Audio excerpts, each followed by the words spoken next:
The silence in my life had a particular texture. It was not the peaceful, expansive silence of a library or a deep forest. It was the dense, packed silence of a space meant for two but occupied by one. For 6 years, since I had inherited the quiet page from my grandfather, this silence had been my most constant companion. It lived in the dust motes dancing in the afternoon sunbeams, in the scent of aging paper and binding glue, in the hollow echo of my own footsteps on the worn oak floors. I lived a life of observation, a curator of other people's stories, while my own remained a single, unwritten sentence. I was lonely. It was a quiet kind of loneliness, the sort that did not scream for attention but settled deep in the bones, a low, constant ache. Havenwood was the kind of town where everyone knew your business, or thought they did. They knew Leo Vance ran the old bookstore, that he was quiet, that he kept to himself. They saw a man content with his books and his solitude. They did not see the man who watched families walk past his shop window, a pang of something sharp and unnamed twisting in his gut. They did not know the yearning that felt like a physical hunger, a hollow space just beneath my ribs. I had built walls of routine and reservation around myself, and they had become so effective that I sometimes forgot how to find the gate.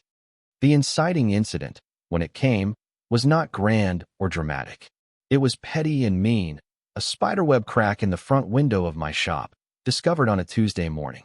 A rock, wrapped in a piece of paper with a single, ugly word scrawled on it, lay on the floor amidst a spray of tempered glass. It was a word I had not had directed at me in years, not since high school, but it landed with the same sickening thud in my stomach. It was a reminder that my quiet life was not invisible, merely tolerated. And it was the reason Deputy Caleb Thorne walked into my bookstore, bringing with him a presence that filled the silence in a way I had never experienced.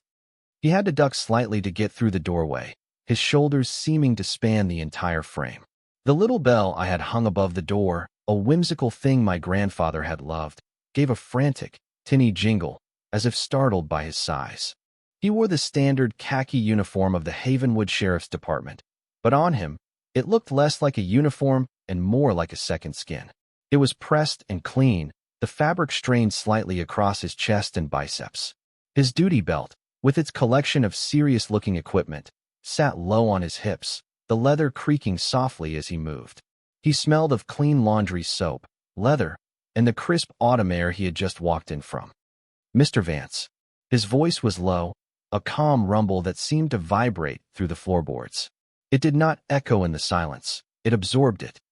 I was standing behind the counter, my hand still resting on the phone I had used to call the station. I just nodded, my own voice suddenly feeling thin and inadequate. He stepped forward, his boots making solid, measured sounds on the wood. He moved with a kind of deliberate economy, no wasted gestures, no nervous energy. It was the walk of a man completely at home in his own body. He stopped a few feet from the counter, his eyes, a clear, startling gray, like a stormy sky, taking in the damage. He did not look at me immediately, his focus entirely on the scene. It gave me a moment to study him, a moment to feel the sudden, unwelcome acceleration of my own heart. Caleb Thorne was not a new face in Havenwood, but our paths had never crossed in any meaningful way. I had seen him at the diner, at the gas station. A quiet nod of acknowledgement was the extent of our interaction. Up close, I could see the fine lines around his eyes, the faint shadow of a 5 o'clock shadow on his strong jaw, even this early in the morning. A small, white scar cut through his left eyebrow, giving his otherwise serious expression a hint of something rugged, something untold. He was, I realized with a jolt that was part panic and part something else entirely, devastatingly handsome. Saw the call come in, he said, finally turning those gray eyes on me. They were not accusatory or pitying. They were just steady, perceptive. It felt like he was looking past the nervous bookseller and seeing the frightened man underneath. Can you tell me what happened? I recounted the morning, my voice steadier than I expected. I told him about locking up the night before, about finding the window when I arrived to open up. I did not show him the note. I had picked it up and shoved it deep into my pocket, the crinkle of the paper a nasty secret against my thigh. I was not ready to share that particular brand of ugliness, not even with a police officer. It felt too personal, too shameful. He listened without interruption, his gaze never leaving my face. It was an unnerving level of attention. I was used to being overlooked, to blending into the background. Caleb's focus was a spotlight, and I felt exposed and clumsy under its glare. When I finished, he just nodded slowly. "All right," he said, the word calm and reassuring. "I'm going to take a look around.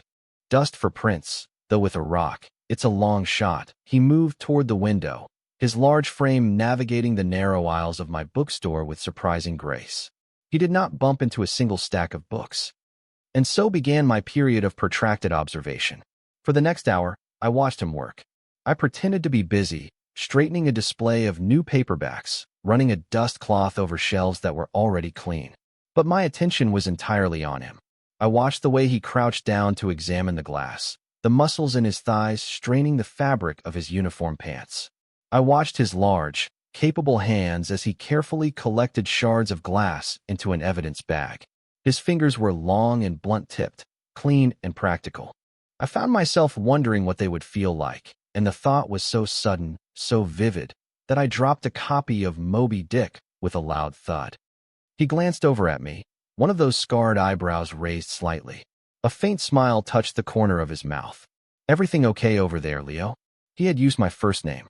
The sound of it in his low voice was different. It felt more intimate than Mr. Vance. It made my skin prickle. "Fine," I mumbled, bending to retrieve the book, my face burning. "Just clumsy." He did not comment further, just went back to his work. But I felt his awareness of me now, a tangible thing in the quiet space between us. The silence was no longer empty. It was filled with a low, humming tension, a wire pulled taut. My bookstore, my sanctuary of solitude, had been invaded by a presence that was both unsettling and magnetic. I spent the rest of the morning analyzing that one small smile. Was it amusement? Pity? Or was it the simple, easy friendliness he offered everyone in town?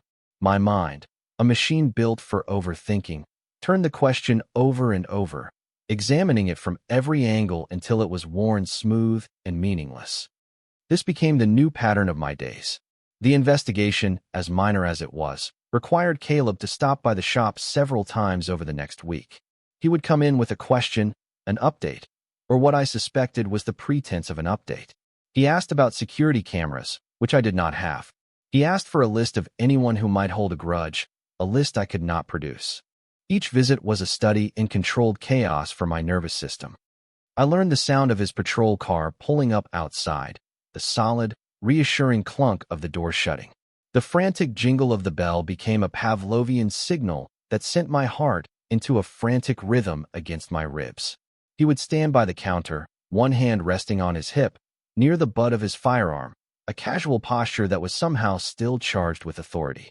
We would talk about the case, but the conversation would inevitably drift. He asked about books, about my grandfather, about how long I had lived in Havenwood.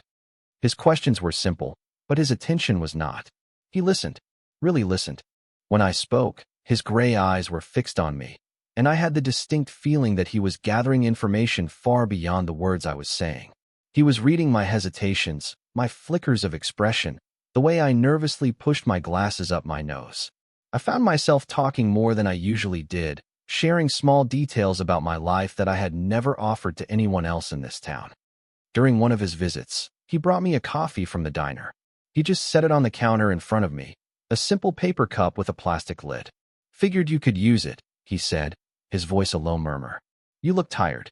The warmth of the cup seeped into my fingers. It was a small gesture, but it felt monumental. No one in Havenwood bought me coffee. I was the one who served them, the quiet, background fixture of their daily lives. This simple act of consideration felt like a crack in the wall I had built around myself. As I reached for the cup, my fingers brushed against his. His skin was warm and slightly rough, and a jolt, sharp and electric, shot up my arm. I pulled my hand back as if I had been burned. "Thanks," I stammered, my eyes fixed on the coffee cup, unable to meet his gaze. "No problem," he said. I could hear the smile in his voice, even without looking. There was a pause, a pocket of silence that felt charged with unspoken things. I risked a glance up. He was watching me, his expression unreadable, that slight, knowing smile still playing on his lips. My internal monologue went into overdrive. It was just a touch. An accident.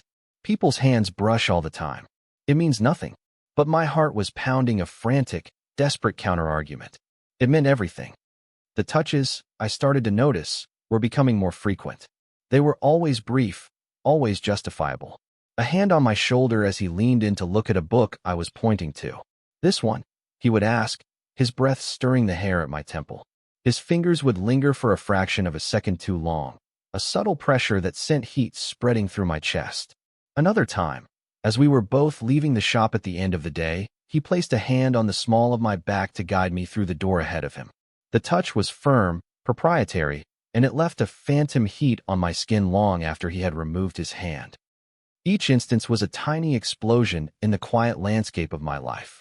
I would replay them in my mind for hours, analyzing the duration, the pressure, the context. Was he just a tactile person? Was this how he treated everyone? Or was this something specific, something meant only for me? The uncertainty was a special kind of torture, a dizzying blend of hope and fear.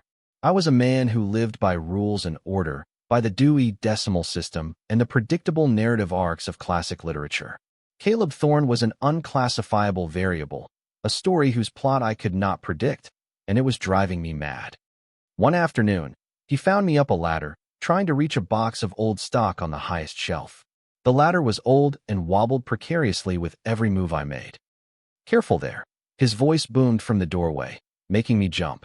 The ladder swayed violently. I let out a yelp, my fingers scrabbling for a better grip. In 2 long strides, he was at the base of the ladder, his hands closing firmly around the wooden sides, steadying it. "Easy," he said, his voice now softer, closer. "I've got you." I looked down into his upturned face. From this angle, I could see the thick sweep of his eyelashes, the solid column of his throat. His hands were strong and sure on the ladder, his presence a solid anchor in my moment of panic. My heart was hammering against my ribs, not just from the near fall, but from his proximity. The air was thick with the scent of him, that clean, masculine smell that I was beginning to associate with a feeling of safety. "I'm fine," I said, my voice breathless. "Let me," he said, not as a question, but as a gentle command. He reached up, his hand closing over my ankle. It was not a suggestive touch, but it was intensely personal. His thumb stroked lightly against my skin, a fleeting, almost imperceptible movement.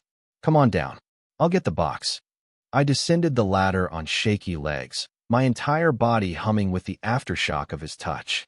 I stood aside, watching as he effortlessly climbed the ladder and retrieved the heavy box, his muscles flexing under the fabric of his uniform shirt. He set it down on the floor with a soft thud and turned to me, a dusting of cobwebs in his dark hair. "You should get a new ladder," he said, his expression serious. "I know," I breathed, unable to tear my eyes away from his. "I mean it, Leo," he said, his voice low and firm. "I don't want you getting hurt." The simple, protective sentiment hit me with the force of a physical blow. No one had worried about my safety in a long time. The concern in his eyes, the gravity in his voice. It was a balm on a wound I did not even know was open. In that moment, something shifted between us. The line between professional duty and personal interest blurred into non-existence. This was no longer just about a broken window. I did not know what it was about, but I knew, with a terrifying certainty, that it was important. The investigation, for all its lack of progress, provided the perfect excuse for our continued interaction. Caleb declared that the initial act of vandalism might have been a precursor to something more serious, a way of testing the store's vulnerabilities. He suggested it would be wise for him to be more visible around the property, especially around closing time. Just as a deterrent, he had explained, his face a mask of professional seriousness. I, of course, agreed immediately, my heart doing a hopeful, stupid little flip. So, it became a ritual. Every evening, around 5 o'clock, Caleb's cruiser would pull into the spot in front of my shop. He would come inside, and we would talk as I went about my closing duties, tallying the register, straightening the shelves, sweeping the old wooden floors. The conversations were a meandering river, flowing from the case to books, to town gossip, to our own quiet histories. I learned that he had grown up on a ranch in Montana, that he had joined the army before becoming a cop, that he missed the wide-open spaces but found a different kind of peace in the quiet order of Havenwood. He, in turn, drew stories out of me. He learned about my parents, academics who had died in a car crash when I was a teenager, and about the grandfather who had raised me in this very bookstore, instilling in me a love for the quiet magic of the written word. I found myself telling him things I rarely thought about, let alone spoke aloud. He had a way of listening that made you feel like you were the only person in the world. He would lean against the counter, his arms crossed over his broad chest, and his gray eyes would hold mine, making me feel seen in a way that was both terrifying and exhilarating. One evening, the topic of my love life, or lack thereof, came up. It was not a direct question from him, but a clumsy admission from me. We were discussing a romance novel a customer had special ordered, and I had made a self-deprecating joke about being more of an expert in fictional love stories than real ones. "You're not seeing anyone?" he asked. The question was casual, but his eyes were sharp, observant. My stomach tightened. This was the precipice, the moment where I could either retreat into a vague, safe lie or offer a sliver of the truth. I opted for a bit of both. "No," I said, my focus suddenly on a speck of dust on the counter. "Not for a long time. It's complicated." "Complicated how?" he pressed, his voice gentle. I took a breath.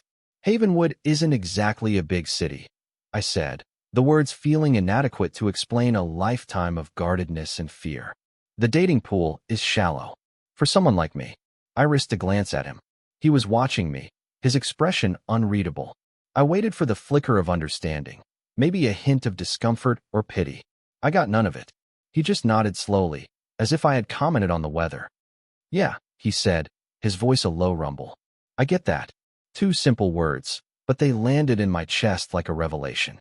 I get that. It was not an interrogation, not a judgment. It was a statement of shared experience, an unexpected bridge thrown across the chasm of my isolation. He was not just a cop, not just a handsome face. He was a man who understood what it was to feel like an outsider in a small town. After that conversation, the air between us changed again. It was thicker, heavier with unspoken things. The silences were no longer just comfortable, they were freighted with meaning. We would be standing in one of the narrow aisles, and I would become intensely aware of his proximity, of the heat radiating from his body, of the clean scent of his skin. I would catch him watching me when he thought I was not looking, his gaze intense and searching. The unresolved tension was a constant, low-grade hum beneath the surface of our interactions, and it was beginning to feel unsustainable. The breakthrough, the moment that tore through the carefully constructed fabric of our pretense, happened on a rainy Friday night. The case of my broken window had been all but forgotten, eclipsed by a series of more pressing small-town crimes. But Caleb still showed up at closing time, his presence now a comforting and necessary part of my daily rhythm. That night, however, he was not there for casual conversation. He had come to install a new security camera system he had bought for me. "You can't keep putting this off," he had said, placing the box on the counter. "And I know you won't buy it for yourself. So, consider it a donation to a local business." I had tried to refuse, to offer him money, but he was immovable. And so, I found myself on a ladder, a new, sturdy one he had brought from his own garage, while he stood below, feeding me wires and directing my placement of the small, white cameras. The shop was dark except for the warm glow of my desk lamp, and the rain drummed a soft, steady rhythm on the roof. It felt incredibly domestic, the two of us working together in the quiet, closed-up bookstore. We had to run a wire through the ceiling crawl space, a dusty, cramped area above the main room. Caleb, being broader, could not fit. The task fell to me. He held the ladder as I climbed up, pushing aside a ceiling tile. "You good?" he asked, his voice echoing slightly in the enclosed space. "It's dusty," I coughed, my voice muffled, "and I think I just put my hand in a spiderweb." I heard him chuckle below me, a low, warm sound. "Just feed the wire through the hole we drilled. I'll grab it from this side." I did as he said, fumbling in the near darkness, my fingers coated in a fine layer of ancient dust. It was an awkward, clumsy process, and we had to communicate in short, muffled sentences. It was absurd, really. A deputy sheriff and a bookseller, tangled up in wires and dust on a rainy night. The shared, slightly ridiculous task broke down the last of our formal barriers. We were just two men, trying to solve a problem together. When I finally finished and climbed back down, covered in dust and cobwebs. He was standing there with a bemused smile on his face. He reached out without a word and gently brushed a cobweb from my hair. His fingers were warm against my scalp, and his touch was slow, deliberate. My breath hitched in my throat. "Got it," he said softly, his hand dropping away. But his eyes stayed on mine. The air crackled. The sound of the rain outside seemed to fade away, and all I could hear was the frantic pounding of my own heart. He took a small step closer. We were standing in the narrow space between a shelf of poetry and the history section. I could feel the heat of his body, smell the rain on his jacket mixed with his own personal scent. It was intoxicating. "Leo," he said, his voice barely a whisper. I could not speak. I could only look at him, my entire being consumed by a mixture of terror and a desperate, aching hope. He lifted his hand again, this time to my cheek. His thumb stroked gently over my skin, just below my eye. It was the softest touch I had ever felt, a stark contrast to the rough, capable hands I had watched work. It was a moment of pure, unadulterated vulnerability. His stoic mask was gone, replaced by an expression of raw, unguarded emotion that I could not quite decipher. It looked like longing. It looked like my own reflection. "Do you ever just get tired of being careful?" he asked, his voice thick with an emotion I could not name. The question hung in the air between us, a perfect, fragile thing. It was not about security cameras or broken windows. It was about the walls we build, the secrets we keep, the lives we live in the quiet spaces of our own fear. It was the most honest question anyone had ever asked me. And in that moment, looking into his stormy gray eyes, feeling the gentle pressure of his hand on my face, the only answer I could summon was a small, shaky nod. Yes, I was so tired of being careful. His thumb stroked my cheek one last time before his hand fell away, but the moment lingered, a silent promise hanging in the rain-soaked air of my quiet bookstore. The fragile truce we had established that night in the bookstore was shattered a week later. The tipping point was not some grand confrontation, but a slow, insidious campaign of petty harassment. A few local teenagers, bored and cruel, had decided I was their new favorite target. It started small, whispers and snickers when I walked into the grocery store, a deliberately knocked-over display of magazines in my path. Then it escalated. Obscenities scrawled in the dust on my shop window. Anonymous, harassing phone calls in the middle of the night. I did not tell Caleb. It felt like a regression, a confirmation of the very weakness I had spent my life trying to hide. This was my problem, the familiar burden of being different in a place that prized conformity. To involve him felt like asking for a rescue I did not deserve. So, I cleaned the window, ignored the calls, and pretended it was not happening. I retreated further into myself, and the easy camaraderie Caleb and I had built began to strain under the weight of my secrets. He knew something was wrong. I could see it in the way he watched me, his gaze narrowed with concern. I became jumpy, my answers to his questions clipped and evasive. The comfortable silences were now filled with a new, anxious tension. "Leo, talk to me," he said one evening, his voice a low command that brooked no argument. "What's going on?" "It's nothing," I lied, turning away to busy myself with a stack of books. "Just tired." He put his hand on my arm, stopping me. His grip was firm, insistent. "Don't lie to me." The confrontation I had been dreading was interrupted by the jingle of the bell over the door. 3 teenagers swaggered in, the same ones I had seen smirking at me all week. Their leader, a tall kid named Kyle with mean eyes and an unearned swagger, sauntered up to the counter. "Looking for a book," Kyle said, his voice dripping with mock sincerity. "Something for special friends." His 2 cronies snickered behind him. I felt Caleb's presence behind me, a wall of solid, quiet anger. His hand was still on my arm, a silent message of support. "What kind of book?" I asked, my own voice tight and cold. Kyle leaned in, dropping his voice to a conspiratorial whisper that was loud enough for everyone to hear. "You know, one of them fairy tales." The air went still. I could feel the heat of Caleb's fury radiating behind me. I saw the flash of triumph in Kyle's eyes. He had gotten the reaction he wanted. He had exposed me, shamed me, in front of the one person whose opinion had started to matter more than anything. Before I could even process the humiliation, Caleb moved. He did not say a word. He simply stepped around me, placing himself between me and the teenagers. He was not wearing his uniform. He had been off duty when he stopped by, but his sheer size and the sudden, dangerous stillness that came over him were more intimidating than any badge. "I think you boys should leave," Caleb said. His voice was quiet, deadly quiet. It was the calmest, most terrifying sound I had ever heard. Kyle, to his credit, tried to hold his ground, but his bravado withered under Caleb's unwavering, ice-cold stare. He stammered something, then turned and all but fled from the shop, his friends scrambling after him. The bell jingled their departure. The silence they left behind was vast and echoing. I stood frozen, my hands trembling, my face burning with a shame so profound it felt like it might suffocate me. Caleb turned to me. His face was hard, his jaw tight. "How long has this been going on?" I could not meet his eyes. "A little while." "Leo," the single word was laced with frustration and something else, something that sounded like hurt. "Why didn't you tell me?" "It's not your job to," I started, but the words died in my throat. "The hell it isn't," he bit out, his voice sharp. He took a deep breath, visibly reining in his anger. "Lock up. I'm walking you home."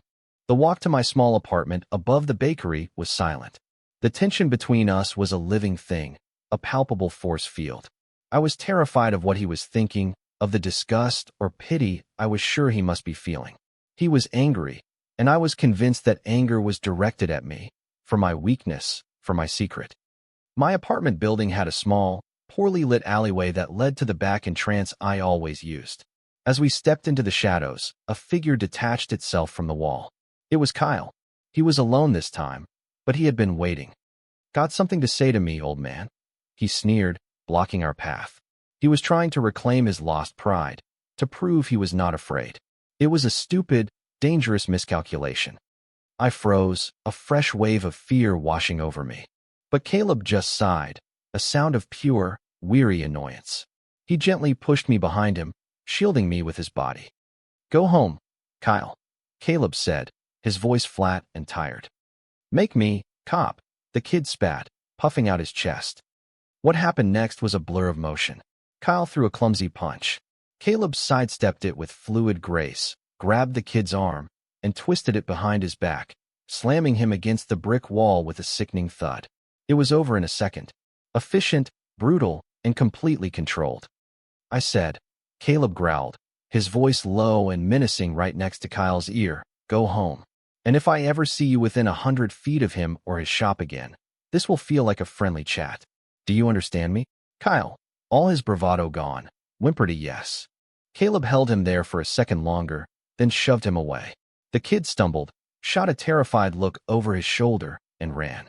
The alley was silent again, save for the sound of our breathing. My heart was a frantic drum against my ribs. I was shaking, a combination of adrenaline and fear and a confusing, overwhelming sense of being protected. Caleb turned to me. His face was shadowed, unreadable in the dim light.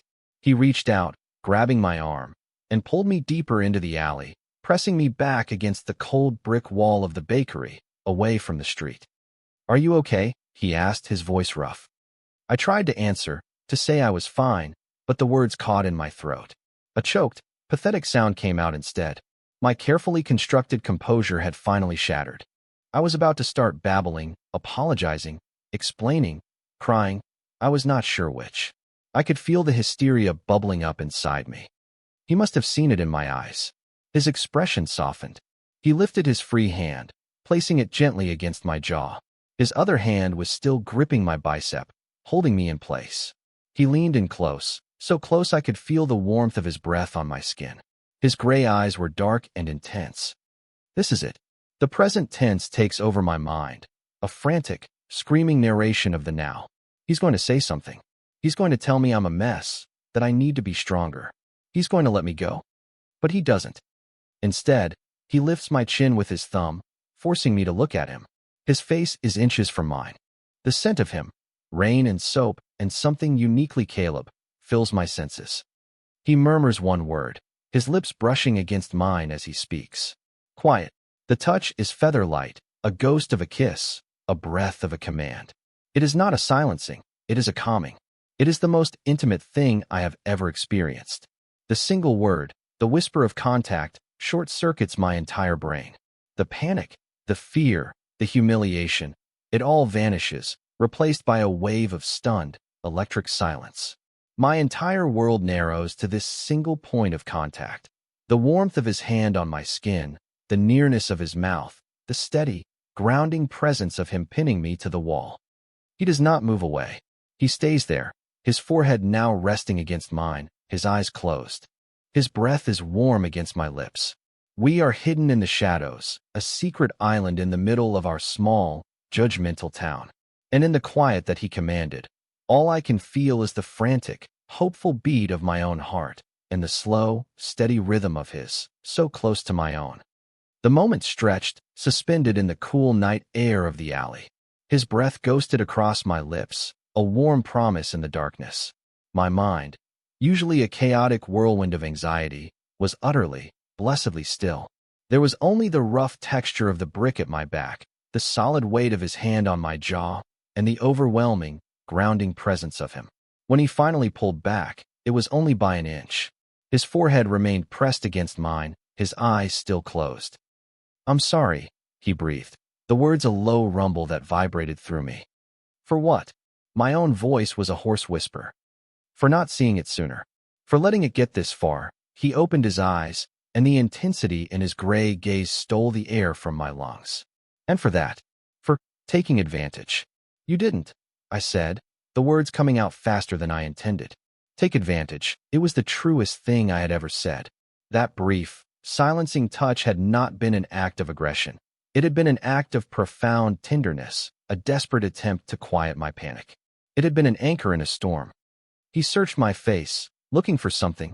Doubt, fear, regret. He found none. He let out a slow, shaky breath. "Leo," he started, then stopped, as if the right words were eluding him. He, who was always so sure, so in command, seemed suddenly lost. And in his hesitation, I found a sliver of courage. My life had been a series of passive reactions, of letting things happen to me. But not this. This was too important. "Caleb," I said, my voice gaining a fraction of strength. "Why are you here?" Really, it was not just about the walk home. It was about the coffee, the ladder, the security cameras, the lingering looks. It was about everything. He was silent for a long moment, his thumb stroking a slow, mesmerizing path along my jawline. "Because," he said finally, his voice thick with an emotion I could not yet name, "when I'm not here, I'm thinking about being here. With you." The confession hung between us, simple, direct, and utterly devastating. It was more than I had ever dared to hope for. The carefully constructed walls around my heart did not just crack, they crumbled into dust. All the fear, all the loneliness, all the years of quiet yearning coalesced into a single, burning point of need. I did something I had never done before. I acted. I closed the small distance between us, rising onto my toes slightly, and pressed my mouth to his. It was not a graceful kiss. It was clumsy, desperate, full of all the pent-up emotion I had held inside for so long. It was a question and a statement and a plea all at once. For a heart-stopping second, he was completely still, and a cold dread washed over me. I had misread everything. I had made a terrible, humiliating mistake. Then, he groaned, a low, guttural sound from deep in his chest. His hand moved from my jaw to the back of my neck, his fingers tangling in my hair, and he kissed me back. And it was like coming home to a place I had never been. His mouth was firm and warm and tasted faintly of the coffee he had had hours earlier. All the hesitation was gone, replaced by a certainty that mirrored my own. This was not a kiss of comfort or pity. This was a kiss of hunger, of a longing that had been held in check for far too long. He deepened the kiss, his tongue tracing the seam of my lips, a silent request for entry that I granted without a thought. The world fell away. There was no alley, no town, no cruel teenagers. There was only this. The solid wall at my back and the unyielding strength of the man in front of me. His body pressed against mine, caging me in, and I had never felt so safe, so free. I wrapped my arms around his neck, pulling him closer, wanting to erase any space that remained between us. When we finally broke apart, we were both breathless, our chests rising and falling in unison. He rested his forehead against mine again, his breathing ragged. I could feel the frantic thumping of his heart against my chest, a perfect match for my own. "So," he murmured, a hint of a smile in his voice. "I guess that's that." I let out a shaky laugh, a sound of pure, unadulterated relief. "Yeah, I guess it is." He laced his fingers with mine, his large hand enveloping my own. The simple gesture felt more significant, more binding, than the kiss itself. It was a promise, a beginning. He squeezed my hand gently. "Come on," he said softly. "Let's get you inside." He walked me the rest of the way to my door, our hands linked between us. At the threshold, we paused. The awkwardness I had dreaded did not materialize.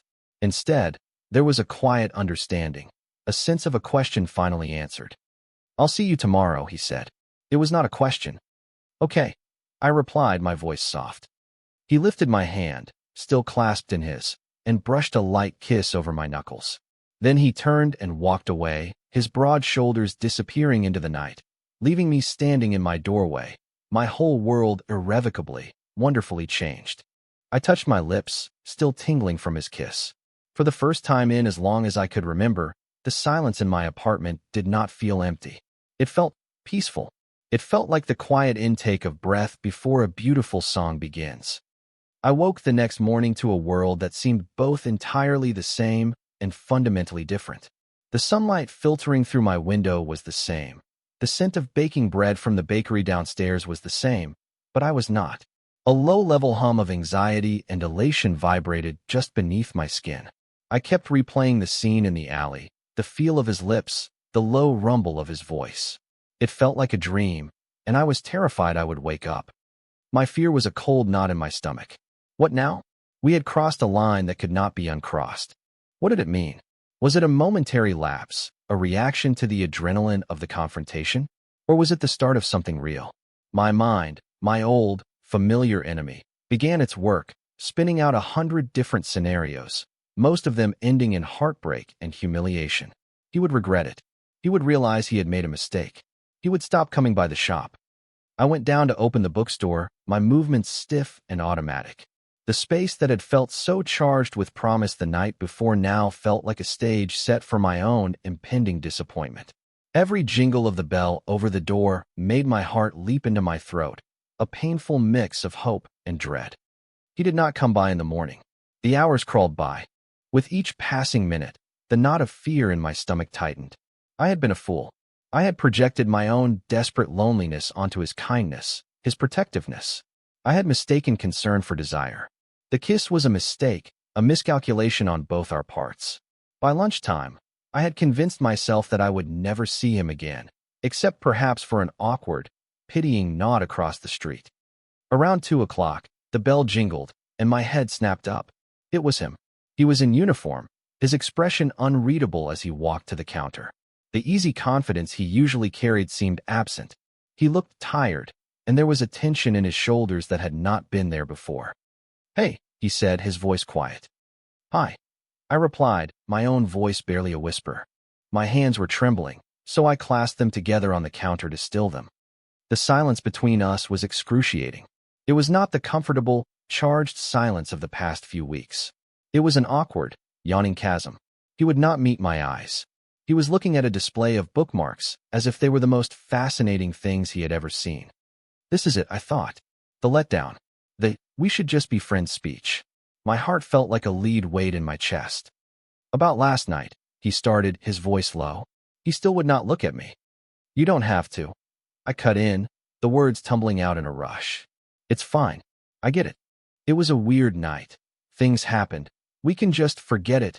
I was trying to give him an out, to salvage my own dignity, but my voice cracked on the last word, betraying me. Finally, he looked at me. His gray eyes were dark with an emotion I could not read. "Is that what you want, Leo? To forget it?" The question was a direct hit. I looked at him, at his strong jaw, the small scar through his eyebrow, the mouth I could still taste on my own. And I knew, with absolute certainty, that forgetting it was the last thing on earth I wanted. But the fear of rejection was a powerful, paralyzing force. I could not answer. I just stared at him, my silence a confession in itself. He let out a sigh and ran a hand over his face. "I lay awake all night," he said, his voice rough with exhaustion and something else. Thinking I'd scared you off. Thinking I'd pushed too hard, too fast. He finally met my gaze, and the vulnerability there was staggering. The last thing I ever want to do is make you feel unsafe. His words were so far from what I had expected that it took me a moment to process them. He was not regretting the kiss. He was worried about me. The relief that washed over me was so intense it made me dizzy. You don't, I said, my voice shaking slightly. You've never made me feel unsafe. The opposite. A flicker of something. Hope, maybe, lit up his eyes. He took a half step closer to the counter. A customer, old Mr. Hemlock, shuffled into the store, and Caleb immediately stepped back, the professional mask snapping back into place. He gave the man a curt nod and turned as if to browse the history section. The interaction was a stark reminder of where we were. Havenwood, a town of watchful eyes and wagging tongues. Our moment of connection had happened in the shadows of an alley, but could it survive in the light of day? The fear I had felt all morning returned, but this time it was different. It was not the fear of Caleb's rejection, but the fear of the outside world, of what it would do to this fragile, nascent thing between us. After Mr. Hemlock had purchased his newspaper and left, Caleb came back to the counter. I'm on duty, he said, his voice low and formal again. I can't talk now. He reached into his pocket and pulled out a folded piece of paper, sliding it across the counter to me. My address. My shift ends at 10. Come over. It was not a question. It was an instruction, an invitation. He turned and left without another word. I was left staring at the piece of paper, my heart pounding a steady, hopeful rhythm against my ribs. He was not running. He was not hiding. He was asking me to come to his home, to step out of the shadows and into his life. The town, however, seemed determined to test us. The story of Caleb confronting Kyle had already begun to circulate, twisted and warped by gossip. The narrative that emerged was a nasty one. The quiet, strange bookseller had somehow ensnared the town's heroic deputy, drawing him into his deviant drama. I heard the whispers when I went to the diner for a sandwich. I saw the looks, the mix of prurient curiosity and cold judgment in people's eyes. Mrs. Gable, who ran the bakery beneath my apartment and had known me my entire life, stopped me on the stairs that afternoon. You be careful, Leo, she said, her face a mask of pinched concern. People are talking. A man like that. He has a reputation to protect. Her words, though likely well-intentioned, felt like a slap. A man like that. A good, normal man. And me? I was the complication, the threat to his reputation. The old shame, the feeling of being something wrong and dirty, crept back in. Was I being selfish? Was I going to ruin his life, his career, just to soothe my own loneliness? By the time 10 o'clock rolled around, I had almost talked myself out of going. I stood in front of my mirror, the piece of paper with his address clutched in my sweaty hand, and I saw a scared, unremarkable man. What could I possibly offer someone like Caleb Thorne? But then I thought of his eyes in the alley, the raw vulnerability in his voice at the shop. The last thing I ever want to do is make you feel unsafe. He had not been worried about his reputation. He had been worried about me. That thought, that single, selfless thought, was what finally propelled me out the door. He deserved for me to be as brave as he was. Caleb lived in a small rental house on the edge of town, a simple, no-nonsense place with a tidy yard. When I knocked, he opened the door immediately, as if he had been waiting right behind it. He was out of his uniform, dressed in a simple gray t-shirt and worn jeans. He looked younger, softer, without the trappings of his authority. He also looked exhausted. You came, he said, a wave of relief washing over his face. You told me to, I replied, attempting a small smile. He stepped aside to let me in. The house was sparse and impeccably clean. It smelled like coffee and sawdust. There were no personal photos, no clutter, just a few well-worn armchairs and a shelf of books that were mostly nonfiction, history, mechanics, and criminology. It was the home of a man who did not put down deep roots. Beer? He asked, already moving toward the kitchen. Please. He returned with 2 bottles, handing one to me. Our fingers brushed, and this time, neither of us pulled away. He led me to the small back porch that overlooked a dark, wooded area. We sat in 2 old wooden chairs, the silence stretching between us, but this time it was comfortable, expectant. I heard the talk today, I said finally, deciding to face the issue head on. About us. About what happened with Kyle. Caleb took a long drink from his beer. I figured you would. Are you worried? I asked, the question feeling small and fragile in the vast darkness. About your job? What people will say? He turned to look at me, his face illuminated by the dim porch light. Let me ask you something, Leo. Do I seem like a man who gives a damn what Mrs. Gable thinks about my personal life? The corner of my mouth twitched. No, I guess not. I've been a lot of places, he said, his gaze drifting out toward the dark trees. Seen a lot of things. I learned a long time ago that you can't live your life based on what other people might whisper. You live it based on what feels right. What's true? He turned his intense gray eyes back to me. And last night, that felt true. All the anxiety, all the fear I had carried with me all day, simply evaporated in the face of his calm certainty. He was not scared. He was not ashamed. He was just sure. And his sureness was a gift, a steadying hand for my own trembling soul. It did for me, too, I said softly. He reached over and took my hand, lacing his fingers through mine. His palm was warm and calloused, and his grip was firm, reassuring. We sat there for a long time, in the quiet of the night, just holding hands.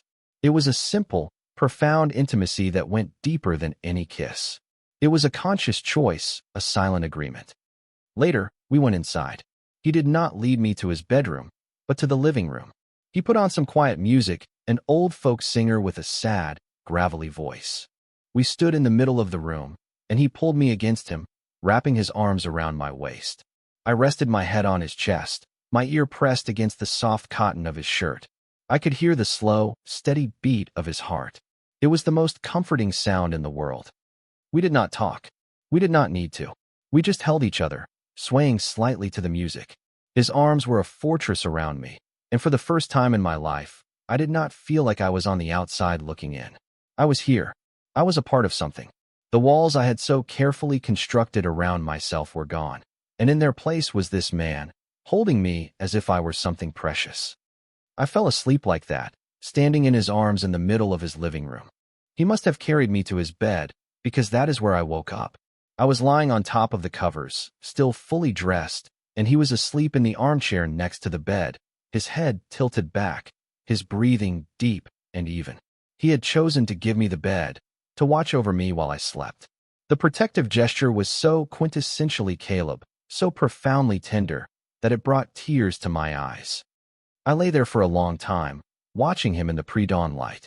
This man, this steady, quiet, surprisingly gentle man, had walked into my life and turned it upside down. He had faced down my bullies, quieted my panic, and looked past my fear to see the person underneath. He had not tried to change me. He had simply made space for me to be myself. He stirred, his eyes fluttering open. He looked at me, and a slow, sleepy smile spread across his face. It was a smile of pure, unguarded contentment. "Morning," he murmured, his voice thick with sleep. "Morning," I whispered back. He pushed himself out of the chair and came to sit on the edge of the bed. He reached out, his hand cupping my cheek, his thumb stroking my skin.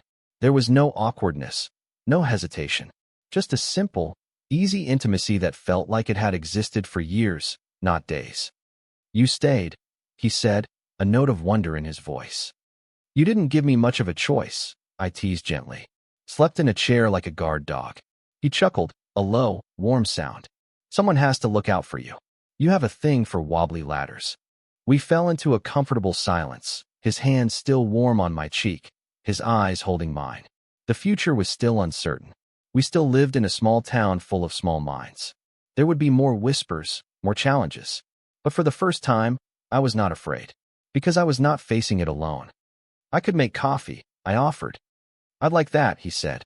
As I stood in his small, unfamiliar kitchen, measuring coffee grounds into a filter, I felt a sense of peace settle over me, a quiet rightness that I had never known. Caleb came up behind me, wrapping his arms around my waist and resting his chin on my shoulder. I leaned back against his solid, warm chest, my hands covering his where they were clasped over my stomach. We stood there, watching the coffee brew, the morning sun streaming through the window. It was not a grand, dramatic moment. There were no soaring violins, no declarations of undying love. It was quiet. It was simple. It was two people making coffee together on a Saturday morning. And it was everything. The silence in my life had a new texture now. It was not the packed, dense silence of loneliness. It was the shared, peaceful silence of companionship. It was the sound of another person breathing in the room, the soft clink of a coffee mug, the steady, reassuring beat of a heart next to my own. I had spent my life surrounded by the stories of others, and now, finally, it felt like my own story was just beginning. I was no longer just the curator of the quiet page. I was turning a new one, and for the first time, I could not wait to see what was written on the next. I had come home.